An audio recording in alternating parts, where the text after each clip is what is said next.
berbincang mengenai lembaga-lembaga negara, mulai dari DPR, MA, MK, KY, dan yang lainnya. Mau tahu apa yang kita bahas? Yuk ikutin masuk ke bagian pertama. Oke, kita masuk di bagian pertama. Kita akan langsung kasih pertanyaan yang pertama ini ke salah satu sobat UUD kita, yaitu ada Kak Joshua. Halo. Boleh mampir dulu ke kamera? Oke. Ke pertanyaan pertama, DPR itu singkatan apa dan tugasnya apa sih? DPR itu adalah lembaga negara pembuat undang-undang atau lembaga legislatif. Namun kekuasaan ini juga harus dengan persetujuan presiden. Jumlah anggota DPR itu paling banyak itu 560 orang. Masa jabatan anggota DPR adalah 5 tahun. Oke. Tadi anggota DPR itu ada 560 orang, itu tahun 2023 ya, Kak Iya. ya. Itu tuh mereka menyebar atau memang bekerjanya dalam satu gedung yang sama sih? Menyebar. Oh, menyebar. Jadi tiap daerah tuh punya DPR-nya masing-masing ya. Oke. Terus kalau kayak gitu tuh DPR dipilihnya sama siapa sih? Jadi DPR itu dipilih oleh rakyat melalui pemilihan umum. Oh, berarti sekalian pilih presiden, sekalian pilih DPR. Iya. Oke. Terus kan kalau misalkan DPR gini, kayaknya nggak mungkin ya kalau nggak ada sidang.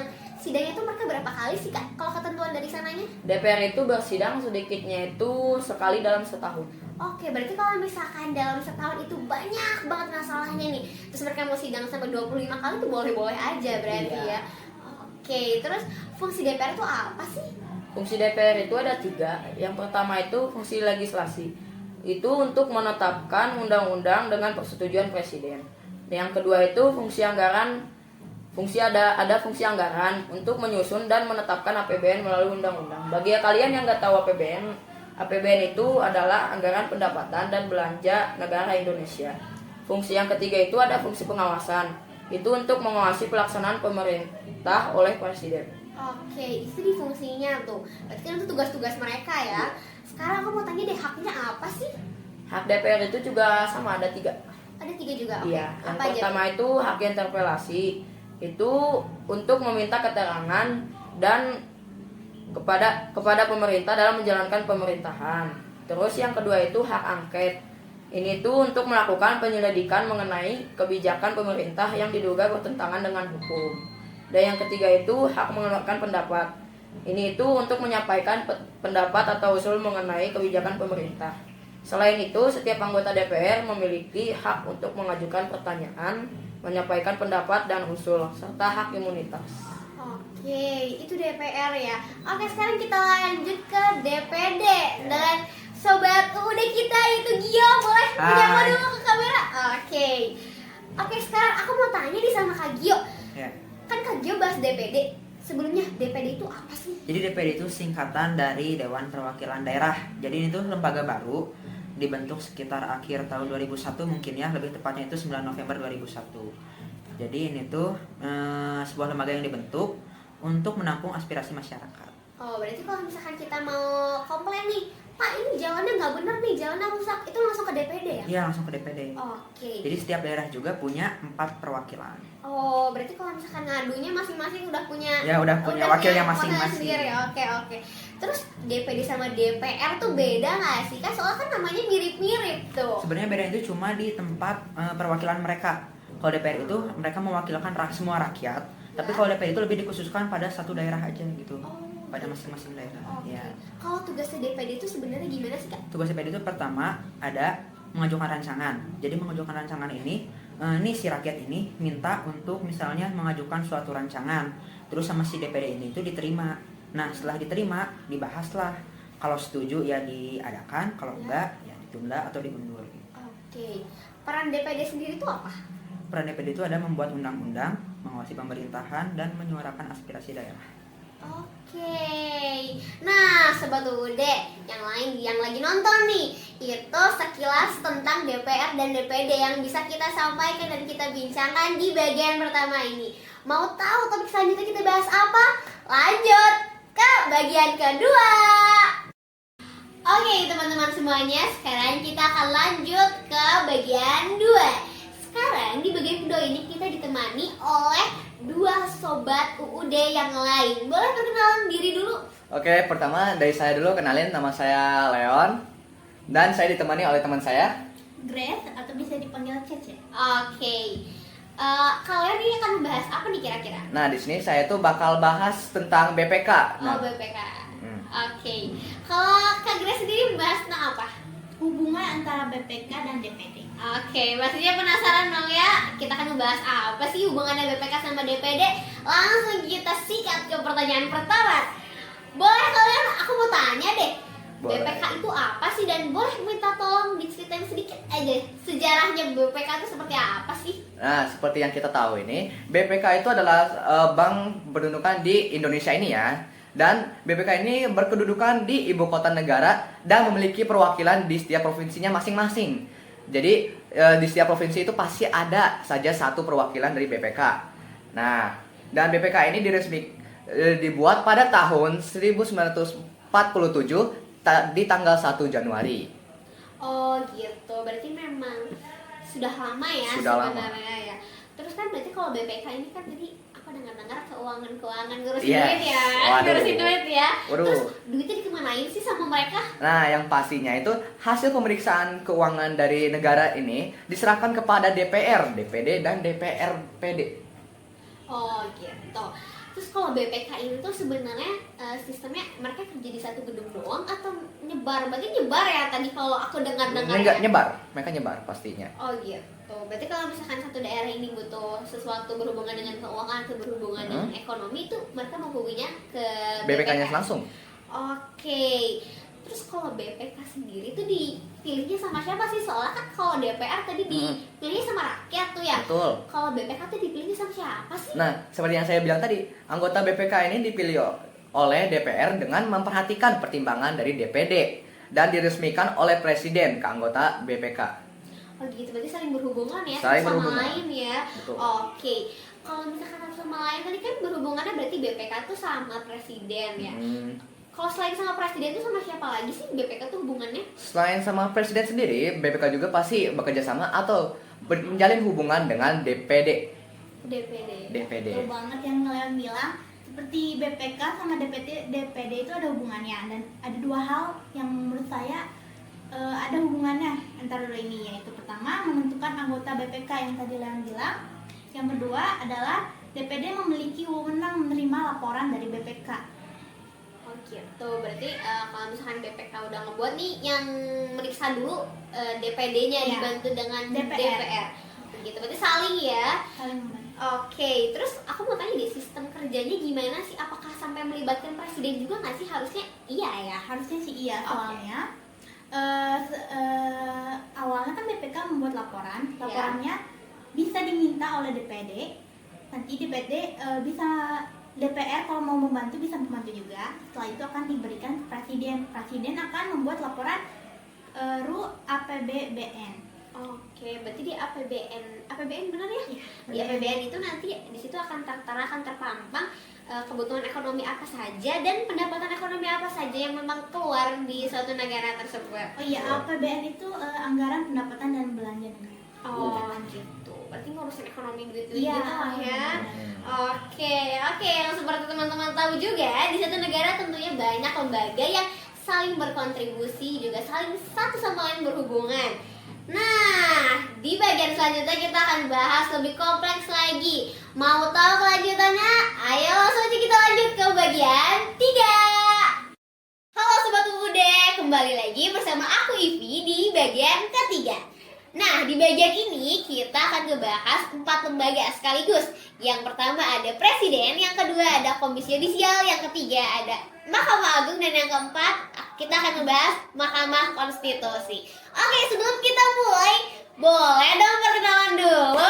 Ini ada yang baru juga dari sobat-sobat UUD lainnya yang akan ikut berdiskusi ya sama kita. Boleh kakak-kakak perkenalan dulu.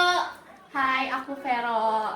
Grace. Oke, selain ditemani dengan 2 sobat UUD ini, kita juga ditemani dengan Iya, oke. Kita langsung aja mulai ke topik yang pertama, yaitu kita akan membahas tentang presiden. Kita akan membahas presiden ini bersama Kakak Vero. Halo Kakak Vero. Oke, kita langsung sikat ke pertanyaan pertama aja ya. Ya. Sebenarnya tugas presiden itu apa sih yang utama? Karena kan presiden itu paling tinggi ya tingkatannya di suatu negara. Pasti kan ngurusinnya banyak tuh. dan banyak juga tugas-tugas lainnya. Jadi tugas utama presiden itu apa sih sebenarnya? Jadi tugas utama presiden ini memegang kekuasaan pemerintah menurut aturan Undang-Undang Dasar. Oh gitu. Berarti segala keputusan, segala apapun itu harus didasari dengan Undang-Undang Dasar. Tuh. Oke, untuk pemilihannya sendiri dan masa jabatan presiden itu gimana sih Kak? Kalau buat masa jabatan presiden ini sebenarnya ada 5 tahun. 5 tahun ini ada 2 periode. Nah, kalau pemilihannya ini bisa dipilih sama rakyatnya sendiri. Berarti milihnya pas pemilu langsung ya? Bener ya dia? Ya, nanti pas tadi di DPR juga kita udah ngebahas. Oke, untuk wewenang presiden itu apa aja sih? Nah, itu tuh ada kekuasaan legislatif sama kekuasaan yudikatif. Apa aja tuh? Boleh dijelasin nggak? Nah, kalau yang masa yang legislatif ini di pasal 4 ayat 1 UUD NRI tahun 1945 dalam pasal 5 ayat 2 juga menyatakan bahwa presiden menetapkan peraturan pemerintahan untuk menjalankan undang-undang sebagaimana mestinya. Nah, kalau di kekuasaan presiden dalam bidang legislatif merupakan mitra DPR dalam bekerja sama untuk membuat undang-undang dan menetapkan APBN. APBN itu anggaran pendapatan belanja negara. Oh gitu. Oke, ini kayaknya udah mulai berbau-bau hukum ya. Iya ya. Gimana kalau kita langsung aja lanjut ke Komisi Yudisial bersama Grace? Oke. Boleh aku minta tolong Kak Grace jelasin apa sih KY dan kira-kira tugas itu ngapain sih Kak? Oke. KY itu pertama tingkatannya adalah Komisi Yudisial. Ya. Bisa dibilang Komisi Yudisial ini itu suatu lembaga yang sedikit informasi ya. Ini tuh lembaga baru yang hasil perubahannya dari ketiga UUD NKRI 1945. Nah, Yudisial ini adalah lembaga yang mandiri. Jadi nggak ada campur tangan yang lain. Oh, gitu. berarti dia memang berdirinya sendiri, nggak ikut campur sama lembaga-lembaga lain, walaupun Bener memang banget. saling berhubungan, tapi tetap dia berdiri sendiri gitu ya. Oke. Ada lagi yang mau dijelaskan? Oke. Lanjut ke pertanyaan selanjutnya. Wewenang Komisi Yudisial ini apa sih? Wewenangnya itu lumayan ada banyak beberapa, tapi yang aku ambil aja intinya itu ada menjaga dan menegakkan menegakkan kehormatan, keluhuran martabat serta perilaku hakim. Dan satu lagi juga mengusulkan pengangkatan hakim agung atau anggota Mahkamah Agung. Oh gitu. Wah, udah masuk ke agung-agung aja nih ya. Nah, tadi kan kita udah bahas sedikit-sedikit nih tentang MA. Nah, sekarang kita mau bahas lebih dalam lagi dong tentang MA. Boleh gak ya, Cek? Boleh dong. Nah, kan dari awal Kak Ivi terus nih yang nanya-nanya sama kita. Waduh. Gimana kalau sekarang kita yang nanya balik ke Kak Ivi? Ya kan, Cek? Ayo. Oke, boleh. Nah, aku mau nanya nih seputar MA. Kayak sama MA ini sebenarnya sederajat atau enggak sih? Kalau bicara KY dengan MA itu FYI, MA itu singkatan dari Mahkamah Agung. Ya, Mahkamah Agung. Kenapa Agung? Karena memang dia tingkatannya itu berada di paling tertinggi dalam lingkup peradilan. Dalam artian gini, ketika ada sesuatu masalah atau sesuatu problem yang memang diselesaikan dengan peradilan, itu nanti yang memutuskan keputusan terakhirnya itu adalah MA. Gitu. Jadi kalau misalkan ditanya kayak sama MA tuh sama atau enggak sih, aku bisa bilang itu beda dan tingkatannya pun berbeda gitu. Oke. Kita lanjut ya ke pertanyaan kedua. Yang kedua, punya kekuasaan atau kewenangan apa sih MA sama kalian? Kalau MA dia punya wewenangnya itu ada 4.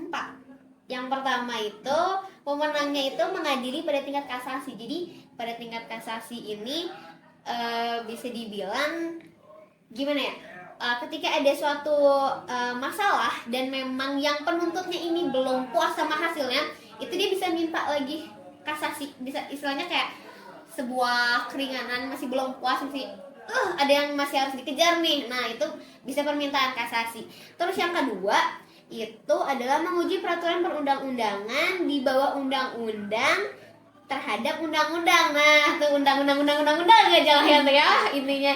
Jadi maksudnya di sini adalah menguji apakah peraturan perundang-undangan yang baru ini setara atau enggak sih. Peraturan yang baru ini menimpa nggak sih sama yang lain, menabrak nggak sih dengan yang lain gitu. Terus yang ketiga itu adalah memberikan pertimbangan kepada presiden mengenai gerasi dan rehabilitasi. Jadi di sini kayak bisa minta apa kayak yang tadi sedikit berhubungan kasasi, bisa minta kalau misalkan dikasih hukuman kan misalkan taruhlah 5 tahun nih, kita bisa minta gerasi sekitar boleh minta keringanan nggak karena ada sesuatu halangan, jadi 3 tahun itu kayak gitu posisinya. Terus yang terakhir itu memilih 3 hakim konstitusi Mahkamah Konstitusi gitu. Aku mau ngejelasin dikit lagi di sini. Jadi karena MA ini tertinggi, posisi hakimnya itu nggak boleh diganggu sama siapa-siapa nih guys. Kenapa nggak boleh diganggu? Karena kalau diganggu otomatis hakim ini nanti goyang, hakim MA goyang, berarti itu nanti akan ngaruh juga ke peradilannya. Itu nanti jadi kayak hukumnya udah nggak bener nih. Kalau hakim MA sampai terpengaruh gitu, terpengaruh melenceng sedikit aja tuh berarti udah itu. Aku bisa pastiin di situ peradilannya udah kacau banget gitu. Dan MA ini juga ada hubungannya ya Gi sama lembaga lain. Boleh dong Gi dijelasin gimana sih hubungan MA sama lembaga lainnya tuh gimana? Kita penasaran ya kan soalnya tadi kan kalau kayak berdirinya sendiri, kalau MA nih kira-kira ada hubungan gak nih sama lembaga-lembaga lain? Apakah MA juga berdiri sendiri kah atau MA ini ada hubungan sama yang lain? Oke Gi, Ya, boleh. jadi MA itu juga punya hubungan sama lembaga negara lainnya. Kekuasaan kehakiman dilakukan oleh sebuah Mahkamah Agung dan badan peradilan di bawah serta dan sebuah oleh Mahkamah Konstitusi. Jadi dari ketentuan ini tuh menyebutkan kalau si MA ini paling atas, paling puncak. Makanya seperti yang tadi Ivi bilang, kalau si MA ini salah sedikit, sebelumnya juga bakal salah. Jadi memang harus benar-benar benar. Ya, benar. Nah, terus pemilihan dan pengangkatan anggota MA melibatkan 3 lembaga, itu hubungannya, yaitu KY, DPR, dan Presiden. Terus komisi yudisial yang mengusulkan kepada DPR, kemudian DPR memberi persetujuan selanjutnya diresmikan oleh Presiden. Jadi gitu hubungannya MA sama lembaga negara lain. Gitu. Terus Aku mau nanya nih, bedanya MA sama MK itu apa sih? MA sama MK itu sebenarnya gak terlalu beda jauh ya. Cuma mungkin kalau MK itu lebih ke yang menyediakan atau yang menyiapkannya. Nanti keputusan akhirnya tetap ada di MK. Oke. Yang memilih MK itu siapa ya? Oke, ini kita udah mulai masuknya ke MK ya. Tadi kan kalau MA dengan yang lainnya nih. Sekarang kita udah masuknya ke MK ya Gia. MK itu apa sih? Penasaran gak sih Gi? Aku sih penasaran banget ya gak sih. Langsung aja kita tanya gak sih ke Kak Vero ya? Setuju ya Gia? Guys, oke. Kak Vero boleh minta tolong jelasin gak sih MK itu apa sih? Jadi MK itu singkatan dari Mahkamah Konstitusi. Nah, Mahkamah Konstitusi ini adalah suatu lembaga peradilan sebagai cabang kekuasaan yudikatif yang mengadili perkara-perkara yang tertentu menjadi kewenangannya berdasarkan ketentuan Undang-Undang Dasar 1945. Kalau fungsinya?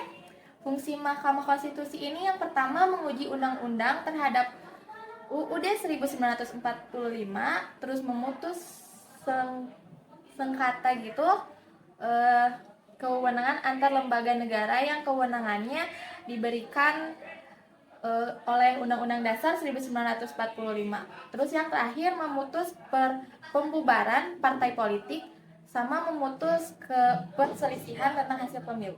Gitu. Jadi aku dengar fungsi MK yang pertama itu mirip-mirip ya sama wewenangnya MA ya, menguji perundang-undangan terhadap undang-undang adalah pokoknya gitu ya. Jadi intinya sama aja ya guys ya. Jadi sebenarnya MA sama MK tuh sebenarnya mirip-mirip, cuman ya beda, tapi bisa dibilang kembar kali ya, tapi sama tapi beda tapi sama gitu. Boleh lanjut Kak Aceh. Oke, kalau kan MK itu siapa aja sih yang milih? Buat anggota MK itu siapa aja yang milih? Berarti yang berwenang mengangkat kan? Iya. Nah, yang berwenang mengangkat hakim konstitusi ini ada jabatan hakim konstitusi yang berjumlah 9 orang dan merupakan pejabat negara. Terus yang ditetapkan oleh presiden juga, hakim konstitusi ini diajukan masing-masing 3 orang sama oleh Mahkamah Agung, 3 orang oleh Dewan Perwakilan Rakyat, dan 3 orang oleh presiden. Banyak yang milih jadi ada 9 nih sekarang ya. Wah, udah makin ribet lagi nih. Aku masih penasaran banyak deh, Kak. Kakak punya pertanyaan apa lagi nih? Tanyain lagi dong. Aduh. Tapi sebelum itu aku mau ini nambahin informasi yang kayak Apa masih ada tuh? yang kurang deh. Apa tuh? Kayak pemilihan anggota kayaknya masih kurang lengkap, ada ditambahin lagi di informasi. Oh, boleh. Apa tuh? Yang pertama anggotanya berjumlah 7 orang. Oh, berarti kayaknya tuh lebih sedikit daripada MK ya. Oke. Terus ketentuan anggotanya diangkat atau diberhentikan oleh presiden dan DPR, dibantu oleh DPR. Oh, gitu. Berarti tetap yang memberhentikannya atau melanjutkannya nanti sama presiden ya. Iya. Terus terdiri dari ketua dan wakil dan masa jabatannya 5 tahun, 2 kali pemilu. Oh, maksimal Maksimalnya, berarti. iya. Kalau presiden itu sama nggak sih, Kak Vero? Sama ya? Sama-sama. Oh, sama aja. Sama aja. Berarti ke DPR juga sama Iya. berarti ya. Iya Dia kan? sama-sama semua berarti ya. Semua terhubung. Semua terhubung. Oke. Jadi kan udah bahas MA nih, bahas MK. Kira-kira bedanya apa sih MA sama MK? Apa ya? MA Harusnya gak jauh beda ya. Nggak jauh sih, harusnya Nggak jauh ya. sama dihukum kan. Iya, ada sama dihukum. Waduh, berasa diapain nih? Cuma bedanya mungkin kalau MA itu memang yang memutuskan ya, kalau kecuali MK yang membuat atau yang menyiapkan hukuman yang nanti akan dipakai ketika peradilan kali ya, gitu. Oke guys, kayak cukup dulu sampai segini di bagian ketiga. Kita akan lanjut lagi dengan topik lagi. Masih banyak topik, sebenarnya nggak banyak banget sih ya. Cuman masih ada beberapa topik lagi yang akan kita bahas di bagian selanjutnya. Masih penasaran yuk? Langsung aja kita lanjut ke bagian keempat. Dadah! Halo Sobat Pemuda, kembali lagi bersama kita. Nah, sekarang kita udah masuk ke bagian 4, yang mana ini akan menjadi bagian terakhir dari podcast kita kali ini. Di bagian 4 ini kita akan bahas apa sih kira-kira? Nah guys, yang akan kita bahas pada bagian 4 ini adalah hubungan satu lembaga dengan lembaga lainnya. Kalau misalnya bagian sebelumnya nih kita udah bahas MK, itu Mahkamah Konstitusi, isinya ngapain aja. Kita udah bahas DPR itu ngapain aja sih.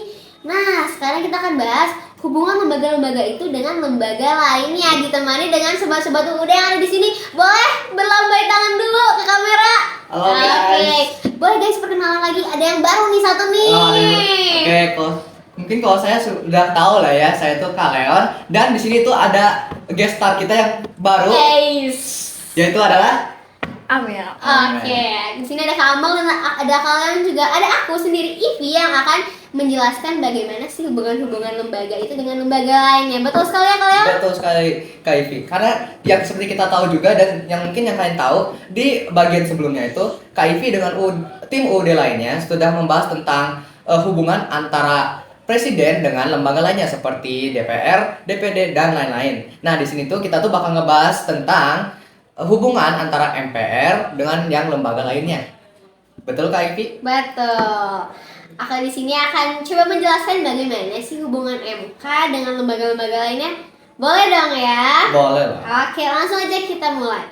Jadi gini, MK itu memang pastinya, dan gak cuma MK ya, ini pasti semua lembaga itu pasti ada hubungan satu sama lain. Walaupun memang hubungannya tuh nggak yang terlalu erat gitu, tapi pasti tetap ada hubungan satu sama Betul lain. sekali. Contohnya gini, MK dengan presiden, DPR dan MA itu mereka tuh benar-benar saling benar-benar saling berkomunikasi, mereka benar-benar saling kerjasama. Untuk apa?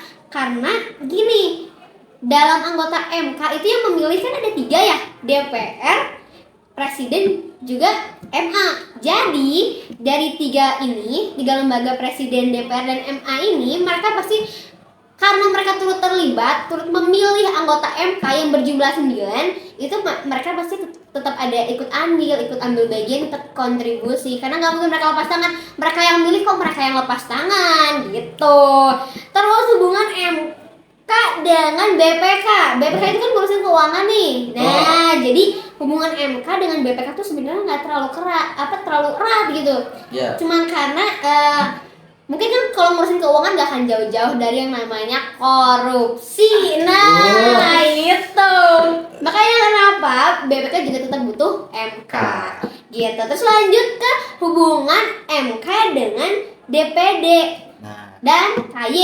Nah, ini mirip-mirip nih. Kenapa mirip-mirip? Karena gini, hubungan MK dengan DPD dan KY itu dibilang erat banget sih enggak.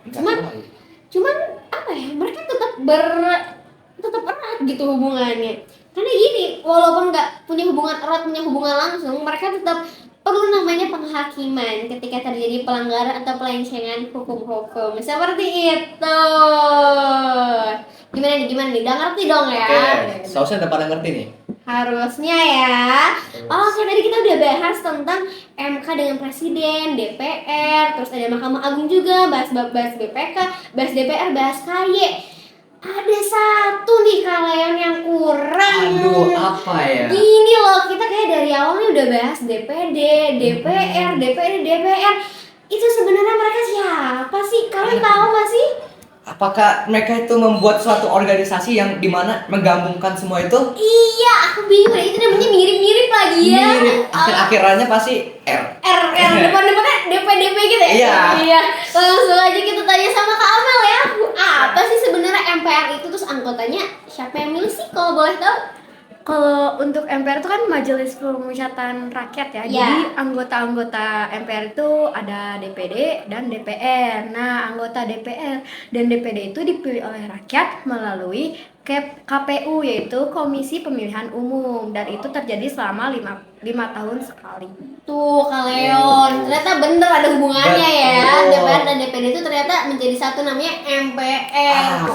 Gitu tuh. Oke, sekarang aku mau tanya deh, tugas atau wewenang MPR itu apa sih kira-kira? Kalau tugas MPR itu sebenarnya ada banyak ya, cuman mungkin kita bisa singkat saja. Yang pertama itu adalah menetapkan undang-undang, yang kedua itu ada pemilihan presiden dan wakil presiden, dan yang terakhir adalah pemberhentian presiden dan wakil presiden. Oh gitu, jadi yang milih sekaligus yang lantik berarti ya MPR Iya, itu ya. Wah gila nih, berarti MPR keren banget dong ya MPR kita.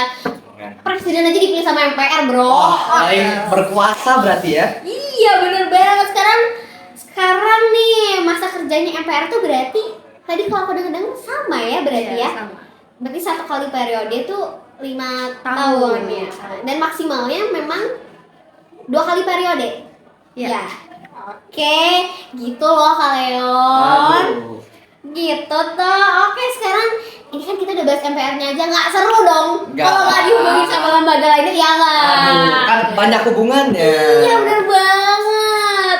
Gimana kalau kita langsung bahas aja apa sih hubungan MPR dengan DPR dan DPRD? Kan sama tuh. Sama lah. Kita dengerin langsung aja ya Kak Amal dari Kak Leon nih. Gimana sih hubungan mereka? Setuju nggak? Setuju nggak? Boleh lah, banget boleh. ya. Oke, silakan Kak Leon.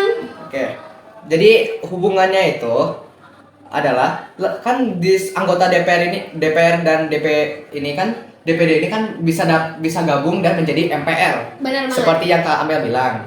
Nah, lantaran semua anggota DPR itu adalah anggota MPR, yang bisa dibilang bahwa DPR merupakan bagian utama dari MPR sendiri. Sebagai bagian utama dari MPR, secara otomatis DPR memiliki kewajiban untuk menilai dan mengawasi jalannya roda pemerintah sehari-hari. Waduh.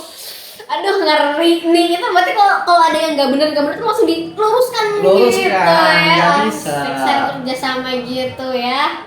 Hebat banget nih DPR dan DPD ya Iya. menjadi MPR. Berarti mereka itu kerjasama. Iya, keren banget. Tadi kan udah bahas nih MPR, DPD sama DPR nih. Sekarang aku mau tanya sih, sebenarnya DPR itu pasti punya hubungan sama yang lain juga dong? Seharusnya bener iya. nggak sih? Bener Seharusnya nggak sih? iya. Iya, bener banget. Jadi aku mau langsung tanya aja deh sama Kak Amel lagi nih. Hubungan DPR sama lembaga-lembaga lainnya tuh kira-kira apa sih? Untuk DPR tuh cukup banyak ya, ada DPR dengan MK juga dengan DPR, kayak ngasih feedback lah mereka. Iya. Dan yang terakhir itu adalah DPR dengan presiden. Nah, kalau untuk MK itu kenapa mereka ada hubungan? Nah, karena DPR itu turut berperan dalam pemilihan 3 dari 9 anggota MK. Oh gitu. Oh iya tadi bener ya. Benar, sesuai. Kan memang MK ini dia ikut andil, ikut memilih. Adil. Masa lepas tangan Nggak loh? bisa Nggak lah. bisa dong. Bener ya, nggak bisa ya. Bisa. Oke lanjut lagi. Ada hubungan sama apa lagi nih DPR? Kalau misal untuk feedback ya, tadi aku bilang MK dengan DPR itu ada hubungan juga karena MK berwenang mengadili sengketa kewenangan yang berhubungan hukum yang melibatkan DPR. Oh iya, jadi kalau ada yang menceng-menceng dikit langsung kata MK itu tuh salah gitu. Salah. Salah. Salah, nggak bisa, nggak Kata bisa. MK gitu ya. Enggak gitu. Oke, selain dengan MK nih, kira-kira DPR sama hubungan sama apa lagi sih tadi? Yang presiden. Presiden apaan tuh?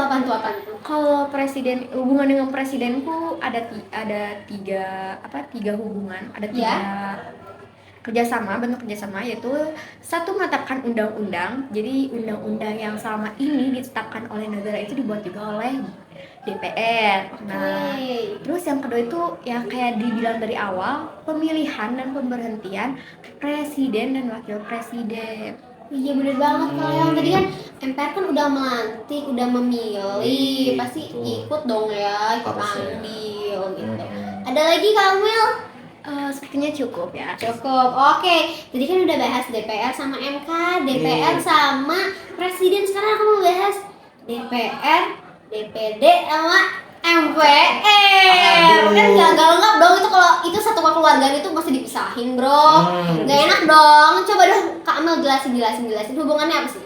Kalau untuk MPR dengan DPD dan DPR itu karena mereka DPR dan DPD itu udah merupakan satu kesatuan yang menjadi MPR. Astaga, satu kesatuan loh, Le. Satu kesatuan. Astaga, satu Aduh. kesatuan dong. Nggak, hubungan gua sama dia aja belum tentu satu. Ini Aduh. satu, bro.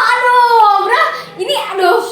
Kayaknya kita kalah deh sama mereka. Iya, bener kita harus belajar dari DPD dan DPR biar menjadi satu MPR. Gitu, keren banget berarti ya lembaga-lembaga kita tuh Aduh. hebat-hebat banget. Mereka bisa bener-bener sebagaimana presiden itu nanti menempatkan ini seperti ini ya, ini harus seperti ini, hebat banget berarti ya lembaga. Urutannya kayaknya bagus sih. Keren banget sih ini Indonesia nih.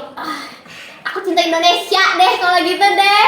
Me too. Harus dong ya, harus dong ya. harus lah. Kita sebagai warga Indonesia juga harus mengamalkan sila Pancasila ya guys. Betul. Oke, sepertinya podcast kita harus berhenti di sini guys. Aduh. Waduh, ini sayang banget ya. Sayang sekali. Ini padahal kita lagi rame-ramenya dan mungkin nanti kita bisa bertemu lagi di lain kesempatan di podcast berikutnya. Aduh, aku tambah salah. Aku sedih loh ini mau meninggalkan ini. Ini lagi rame banget. Aduh. Waduh. Oke guys, sorry ya guys. Obrolan kalian bersama sobat-sobat UUD di sini harus terhenti di sini. Aduh. Dan mungkin kita bisa ketemu di kesempatan selanjutnya. Sampai bertemu lagi. Dadah sobat UUD.